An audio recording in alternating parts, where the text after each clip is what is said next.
দেখেন জাস্ট একটা টানে এগুলো উঠে গেছে। আর যদি আমি আপনার পাশেরটাই দেখাই, এই যে এগুলো কিন্তু উঠতেছে না। দেখুন এখানে যদি আমি স্প্রে করি, জাস্ট দেখেন সাথে সাথে ময়লাগুলো উঠে গেছে।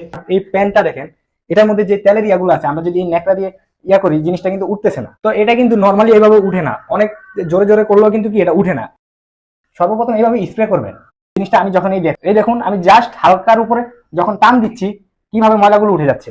আপনারা চাইলে এই স্প্রেটি দিয়ে আপনার বাসা বাড়ির যে কোনো জায়গার কঠিন দাগ তুলতে পারেন। চলুন আপনাদেরকে আমি এই এক্সজস্ট ফ্যানটি খুলে পরিষ্কার করে দেখাই। দেখেন এই এক্সজস্ট ফ্যানে কি পরিমাণ তেল কাস্টে জমে আছে। এগুলো কিন্তু নর্মালি উঠে না, আপনি যদি হাত দিয়ে যতই পরিষ্কার করেন দেখবেন যে উঠবে না, এগুলো উল্টো আপনার হাতে আরো আটকে যাবে।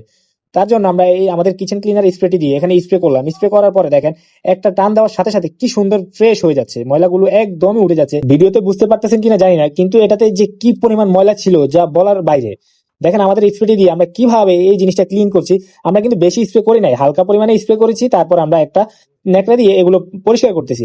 আপনারা চাইলে এইভাবে আমাদের স্প্রে গুলো দিয়ে আপনাদের বাসা বাড়ির যে কোনো জায়গার কঠিন দাগ অনায়াসে তুলতে পারবেন। আমাদের কাছে প্যান আছে, যার কারণে আমরা এই প্যানটা করে দেখাচ্ছি।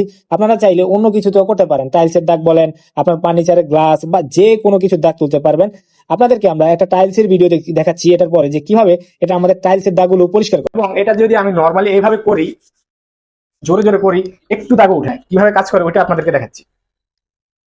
এই দেখেন আমরা স্প্রে করছি, দেখেন আপনাদের সামনে দেখাচ্ছি, দেখেন কিভাবে এই দাগগুলো